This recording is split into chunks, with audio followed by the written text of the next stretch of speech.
आज की इस क्लास में हम देखने वाले हैं भारत की प्रमुख फसलों के वैज्ञानिक नाम। और इन वैज्ञानिक नाम जो है जरूरी नहीं कि एग्रीकल्चर के एग्जाम में ही ये प्रश्न आते हैं। ये सारे जो है भारत में होने वाले कंपटीशन एग्जाम में ये प्रश्न आते हैं। और आज हम एक एक फसल जो कॉमर्शियल फसल हो या अनाज वाली फसल हो जिसको हम खाद्यान्न के रूप में उपयोग करते हैं या रेशे वाली फसल हो, सबका बहुत अच्छे से वैज्ञानिक नाम देखने वाले हैं।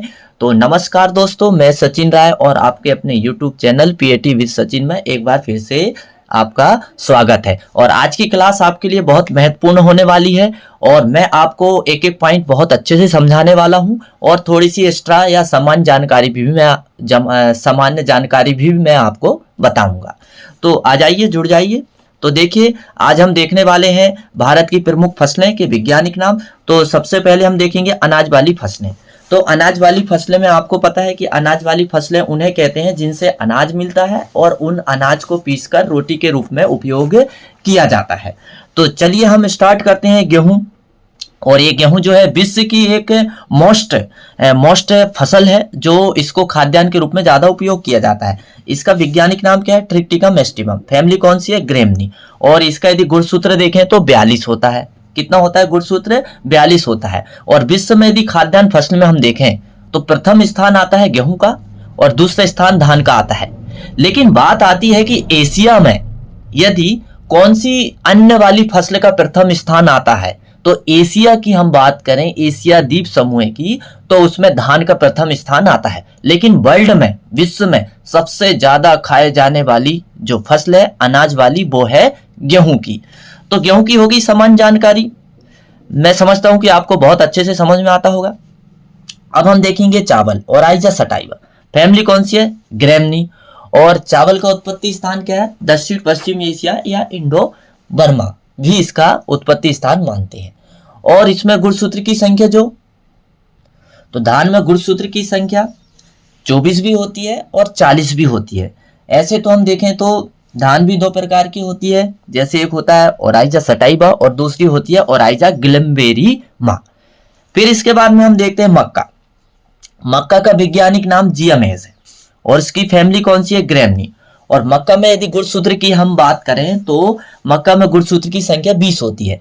यदि हम मक्का को दाने के आधार पर हम यदि बांटें, यदि हम दाने के आधार पर यदि मक्के को बांटे तो मक्के में जो है दाने की किस्म के हिसाब से 7 भागों में बांटा गया है। मतलब इसकी 7 किस्में होती है, जैसे जियामेज इंडुराटा, जियामेज इंडेंटा, जियामेज इवर्टा, जियामेज सेक्रेटा, जियामेज एमेलिसिया, जियामेज फ्यूनिकेटा, जियामेज और क्रेंटिना।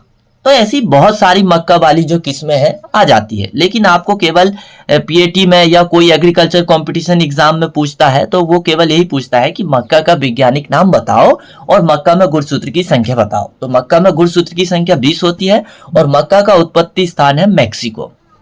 और यदि हम अनाज वाली फसलों में यदि हम थोड़ी सी बात करें तो मक्के को अनाज वाली फसलों की रानी कहा जाता है। अब राजा किसे कहा जाता है ये आपको ढूंढ के मुझे कमेंट्स में बताना है। तो चलिए अब हम आगे बढ़ते हैं। ज्वार, सोरघम बाइकलर। तो ज्वार का वैज्ञानिक नाम क्या है? सोरघम बाइकलर। फैमिली कौन सी है? ग्रेमनी। और इसे जो है कैमल फसल के नाम से भी जाना जाता है। किस फसल के नाम से भी जाना जाता है? कैमल फसल के भी नाम से जाना जाता है, क्योंकि यह एक ऐसी फसल है जहां या जिस क्षेत्र की वर्षा 200 से 250 मिलीमीटर होती है वहां पर भी इसकी खेती बहुत अच्छे से की जाती है। यानी शुष्क जलवायु में इसकी खेती बहुत अच्छे से की जाती है, इसलिए इसे कैमल क्रॉप के नाम से भी जाना जाता है। अब बात आती है भाई इसका उत्पत्ति स्थान क्या है? तो इसका उत्पत्ति स्थान है इथोपिया, या आप अफ्रीका बोल दीजिए, सीधा क्या बोल दीजिए? अफ्रीका। और गुणसूत्र की संख्या 20 पाए जाती है। फिर इसके बाद में हम बाजरा देखते हैं। बाजरा का वैज्ञानिक नाम है पेनिसेटम ग्लूकम। तो पेनिसेटम ग्लूकम और पेनिसेटम ट्राइफोलियम, ये दोनों जो है इसके वैज्ञानिक नाम है। तो इसकी फैमिली क्या है? ग्रेमनी। और यदि हम बाजरा की हम बात करें तो बाजरा का यदि आप कहो कि उत्पत्ति स्थान क्या है, तो बाजरा का उत्पत्ति स्थान तो अफ्रीका है। और गुणसूत्र की संख्या बाजरा में 14 भी होती है और 18 भी होती है। तो ये होती है गुणसूत्र की संख्या। अब बाजरे में एक मोस्ट इंपोर्टेंट जो रोग होता है हरित वाली रोग, जो ज्यादातर जो है उत्तर प्रदेश और राजस्थान जोन में ये जो रोग है एक फंगस के कारण होता है, और ये जो है सबसे ज्यादा खतरनाक और हानिकारक रोग माना जाता है, जिसे क्या बोलते हैं, डाउनी मिल्ड्यू या हरित वाली रोग। अब इसमें होता क्या है, जहां पर भुट्टे जो रहते हैं वहां दाना बनना रहता है, तो वहां पत्तियां जैसी संरचना बन जाती है, तो ये होता है हरित वाली रोग। अब हम देखते हैं जौ। जौ का वैज्ञानिक नाम क्या है, होडियम बल्बिया, और फैमिली कौन सी है, ग्रैमनी। और यदि हम जौ का उत्पत्ति स्थान हम देखें तो जौ का उत्पत्ति स्थान है इथोपिया है, और गुणसूत्र की संख्या क्या है, 14 है। गुणसूत्र की संख्या क्या है, 14 है। अब जौ के बहुत सारे उपयोग है, तो मैदा बनाने के लिए भी, और फिर हवन पूजन, बहुत सारी जो है इसके उपयोग होता है, और पशु का राशन आहार बनाने में भी जौ का उपयोग होता है। तो अभी तो हमने समझे भारत में पैदा की जाने वाली अनाज वाली फसलें। अब हम देखने वाले हैं दाल वाली फसलें।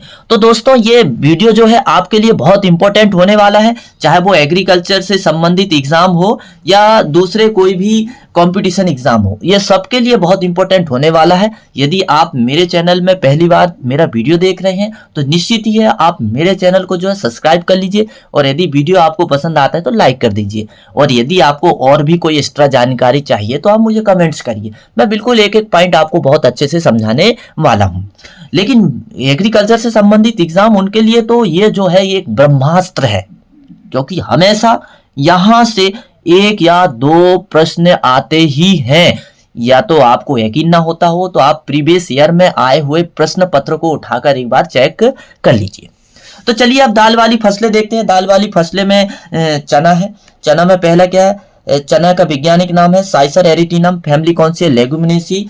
और इसके बाद में हम देखने वाले हैं, और चना को चिकपी के नाम से भी जाना जाता है, और इसका साउथ वेस्ट एशिया, इसका उत्पत्ति स्थान क्या माना जाता है, साउथ वेस्ट एशिया। और चना भी दो प्रकार का होता है, एक तो होता है देसी चना जिसमें गुणसूत्र की संख्या 14 होती है, और दूसरा होता है काबुली चना। तो काबुली चना का वैज्ञानिक नाम क्या है, साइसर काबुलिनम। साइसर काबुलिनम क्या है, साइसर काबुलिनम। तो इसका उत्पत्ति स्थान भी क्या है, साउथ वेस्ट एशिया, और इसमें गुणसूत्र की संख्या होती है 16। और काबुली चना निश्चित ही मुझे बताने की जरूरत नहीं है, काबुली चना का जो है सब्जी बनती है, सब्जी के लिए ही उपयोग होता है। और यदि हम दाल वाली फसल में देखें तो हमारे भारत में जो है दो दाल वाली फसलों का प्रमुख स्थान है, पहला तो है चना और दूसरा है अरहर। ये दो ही ऐसी फसलें हैं जिसमें भारत में सबसे ज्यादा खाद्यान्न दाल के रूप में इन्हीं का उपयोग होता है। और यदि हम मध्य प्रदेश की हम बात करें तो मध्य प्रदेश जो है अभी के समय में दाल के उत्पादन में प्रथम स्थान रखता है। अब हम देखते हैं दूसरा क्या है, मूंग, बिगनर रेडिएटा।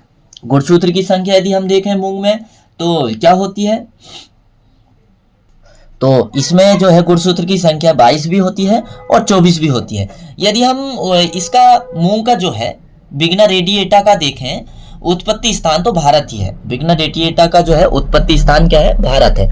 और यदि ये जो है मूंग की फसल जो है प्रोटीन का बहुत रिच स्रोत है, मतलब इसमें बहुत अच्छा उच्च क्वालिटी का प्रोटीन पाया जाता है, इसलिए मूंग की दाल हमें खाना चाहिए, आहार में हमें बिल्कुल ही रखना चाहिए। तो मूंग में जो है कितना प्रतिशत प्रोटीन होता है, 25% प्रोटीन होता है।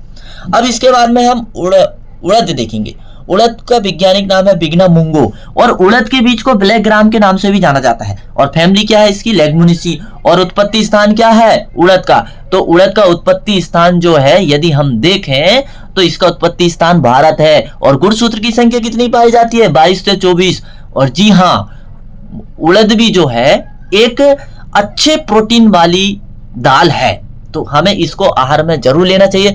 और उड़द से तो बहुत सारी चीज बनती है, आपको पता ही है, मुंगड़े बनते हैं, बड़े बनते हैं, जो बड़े अच्छे से आप खाते हो तो आपको मजा भी आता है। और यदि हम देखें बड़ा प्यारा सा दही हो, उसको मैं फ्राई कर दें और उसमें बड़े डाल के हम यदि दही बड़ा यदि बनाएं उड़द का, तो बहुत ही चाव से सभी लोग पसंद करते हैं और बहुत ही अच्छे खाने वाली ये डिश है। तो बिल्कुल आप खाइएगा और मुझे बताइएगा कि बड़े कैसे लगते हैं इसके।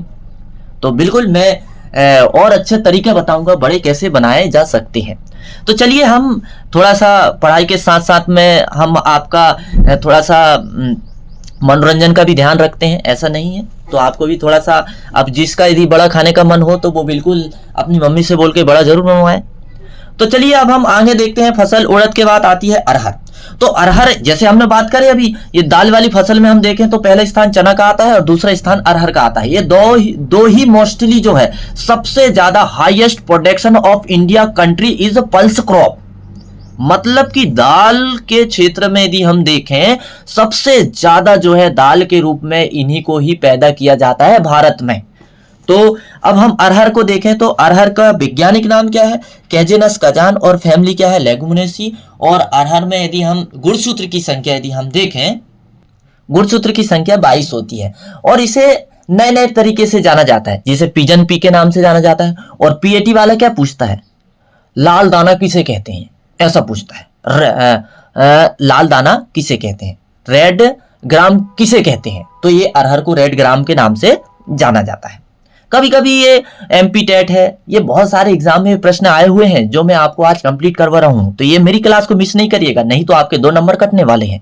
तो आप बिल्कुल मेरी क्लास को पूरे देखिएगा। अब इसके बाद में मसूर आ जाते हैं। मसूर का वैज्ञानिक नाम है लेंस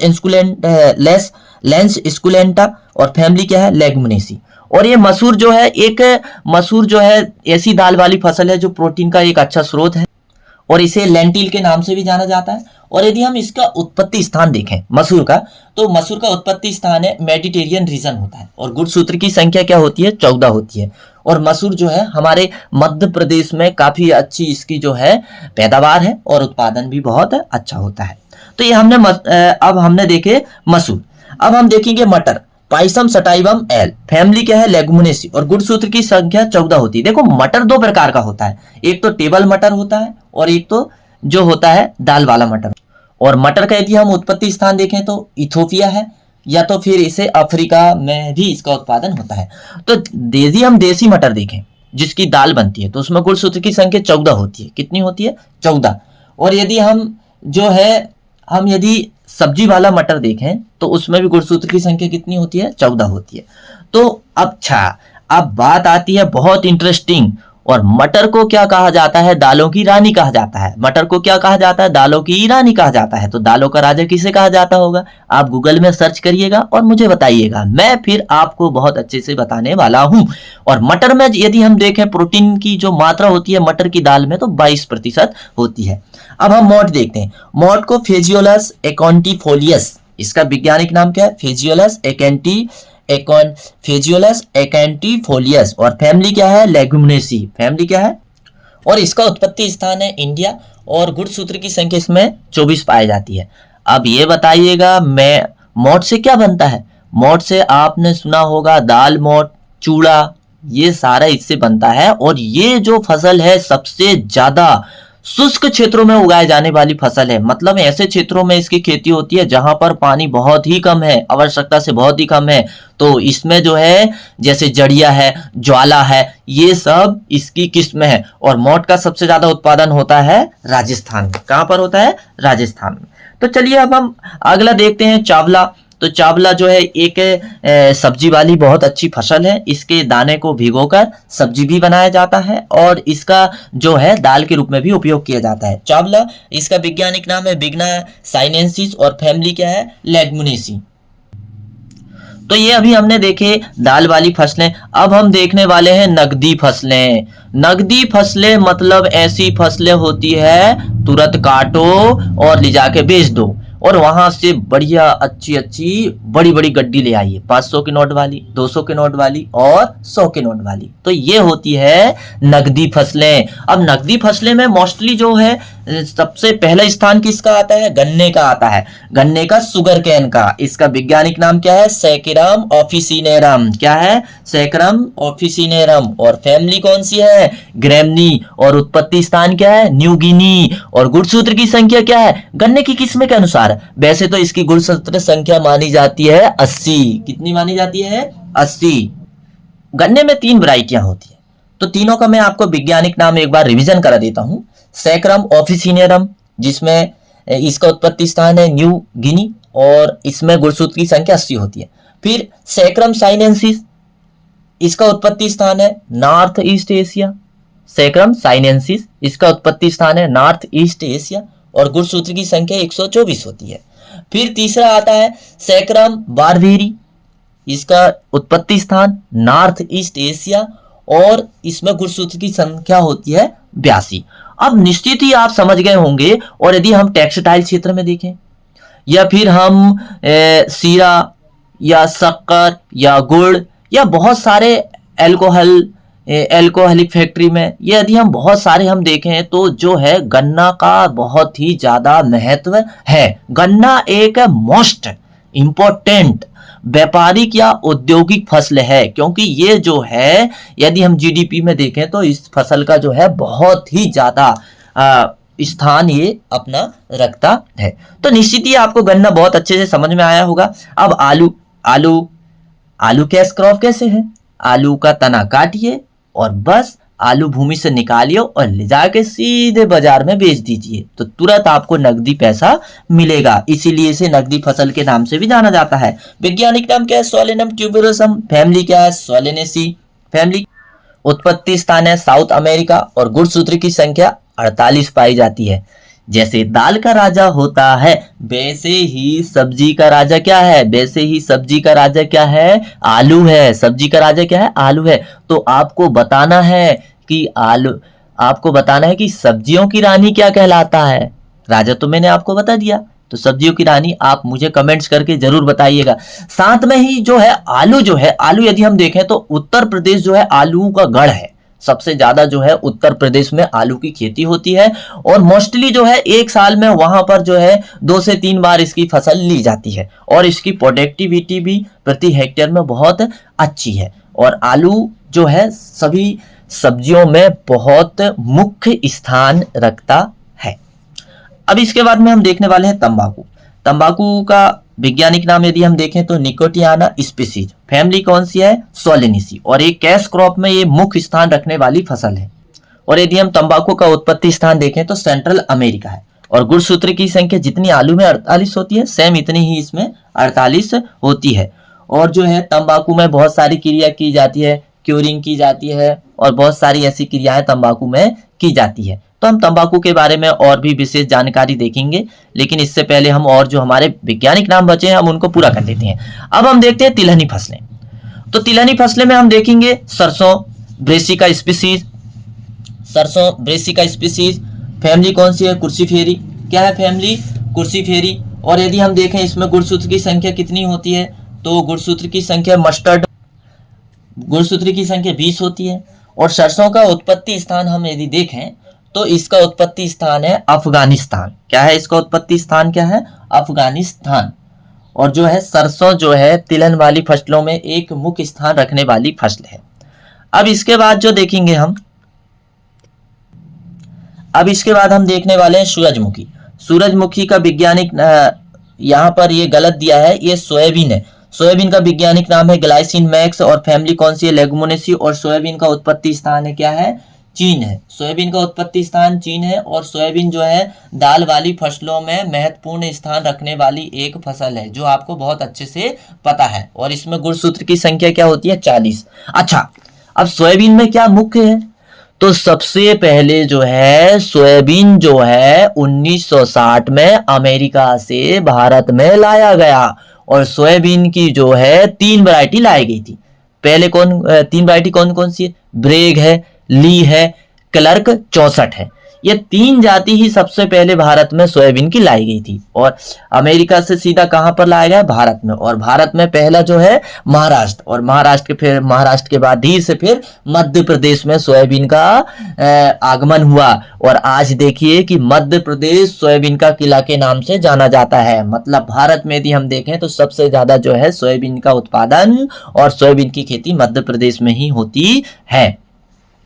अब हम देखते हैं सूरजमुखी का वैज्ञानिक नाम है हेलियंथस एन्नस है। फैमिली कौन सी है? कंपोजिटी। और सूरजमुखी को जो है सनफ्लावर के नाम से भी जाना जाता है। किसके नाम से जाना जाता है? सनफ्लावर के नाम से भी जाना जाता है। और इसका वैज्ञानिक नाम यदि हम देखें सनफ्लावर का, तो सनफ्लावर का यदि वैज्ञानिक नाम हम देखें तो हेलियंथस एन्नस है। क्या है? हेलियंथस एन्नस है। और गुणसूत्र की संख्या इसमें क्या होती है? 34 होती है। कितनी होती है? 34 होती है। और उत्पत्ति स्थान क्या है इसका? मैक्सिको है। सनफ्लावर का उत्पत्ति स्थान क्या है? मैक्सिको है। और यह एक ऐसी फसल है, डे नेचुरल प्लांट है, मतलब इसमें वातावरण का कोई भी प्रभाव नहीं पड़ता, ना ही ठंडी का पड़ता, ना ही गर्मी का पड़ता, ना ही बरसात में। और ये डे नेचुरल प्लांट ऐसी होती है, एक तो इनमें प्रकाश की समय अवधि का कोई प्रभाव नहीं पड़ता है, और इसको आप कोई भी मौसम में उगा सकते हैं। तो ये है सूरजमुखी की विशेष पहचान। तो बस आज का वीडियो में हम इतना ही देखेंगे। बाकी के जो हमारे नहीं, हम पूरा देख लेते हैं, थोड़े से और बचे हैं, फटाफट हम इनको हल कर लेते हैं ताकि हमें टाइम ना हो। फिर हम देखते हैं सूरजमुखी कुसुम। कुसुम का वैज्ञानिक नाम है कार्थेमस टिंक्टोरिया, फैमिली कौन सी है? कंपोजिटी। अलसी का वैज्ञानिक नाम है लीनम ऑसिटेटियम, फैमिली है लिलिएसी। तिल का वैज्ञानिक नाम है सेसमम इंडिकम, फैमिली कौन सी है? पेटिलिएसी। और तिल में जो है सबसे ज्यादा खतरनाक रोग लगता है वो है फाइलोडी। फाइलोडी माइकोप्लाज्मा के कारण होती है। और तिल का सबसे ज्यादा क्षेत्रफल उत्तर प्रदेश में है। और तिल एक ऐसी फसल है जिसमें जो है सबसे कम पानी की आवश्यकता पड़ती है। और उत्तर प्रदेश में वैसे भी उत्तर प्रदेश है, राजस्थान है, उत्तर प्रदेश के कुछ क्षेत्र और राजस्थान का पूरा क्षेत्र है जहां पर बारिश बहुत कम होती है, वहां पर ये तिल की फसल बहुत अच्छे से उगाई जाती है। अब हम रेशे वाली यदि फसल देखें तो रेशे वाली फसल में कपास जो रेशे का राजा कहलाता है, इसका वैज्ञानिक नाम है गॉसिपियम स्पीसीज, और फैमिली कौन सी है? मालवेसी। और कपास की यदि हम सबसे पहले यदि किस्म देखें कि H1 निकाली गई थी हाइब्रिड किस्म, जिसको सीटी पटेल ने निकाला था। किसने निकाले थे? सीटी पटेल ने निकाले थे। और कपास में गुणसूत्र की संख्या यदि हम देखें तो 26 जो देसी कपास है, और यदि हम देखें तो अमेरिकन कपास में गुणसूत्र की संख्या 52 होती है।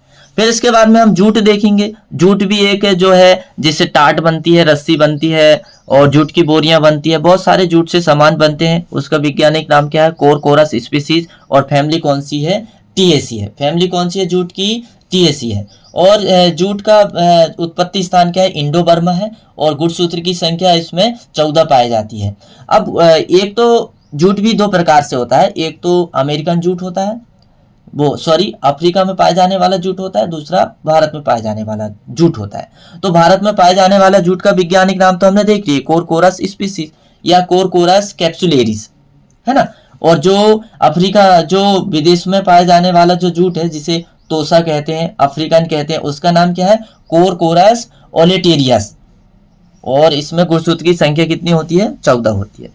अब इसके बाद में सनई देखते हैं। सनई का वैज्ञानिक नाम है क्रोटोलेरिया जूनसिया, और इसको इंग्लिश में सनहिम्प भी कहते हैं और पटवा भी कहते हैं। और ये जो है हरी खाद की बहुत अच्छी फसल है, हरी खाद के लिए बहुत अच्छी जानी जाती है। अब इसके बाद में इसका उत्पत्ति स्थान क्या है? बर्मा है। इसका उत्पत्ति स्थान क्या है? बर्मा है। और गुणसूत्र की संख्या इसमें होती है 16। अब हम देखते हैं चारे वाली फसल दो ही है। रिचका। रिचका का वैज्ञानिक नाम है मेडिकागो सटाइवा, फैमिली है लेगुमिनेसी, और दूसरा है बरसीम ट्राइफोलियम अलेक्जेंड्रियम। और ये चारा वाली फसलों का राजा कहलाता है। और फैमिली कौन सी है? लेगुमिनेसी। और इसका उत्पत्ति स्थान क्या है? मिस्र। तो निश्चित ही है आज का हमारा ये वीडियो आपको बहुत अच्छा समझ में आया होगा और पसंद भी आया होगा और मजा भी आया होगा। यदि आप मेरे चैनल में यदि पहली बार विजिट कर रहे हैं तो मेरे चैनल को सब्सक्राइब कर लीजिए, क्योंकि मैं एग्रीकल्चर से संबंधित जो भी एग्जाम हो सभी के लिए नए नए अपडेट डालते रहता हूं और नए नए वीडियो आपके लिए लेके आते रहता हूं। यदि पसंद आया होगा तो आप लाइक कर दीजिए और मेरे चैनल को सब्सक्राइब कर लो, और अपने दोस्तों को मेरा वीडियो शेयर कर दीजिए ताकि आपके साथ साथ उनका भी फायदा हो जाए। तो मेरा वीडियो देखने के लिए बहुत बहुत आपको धन्यवाद।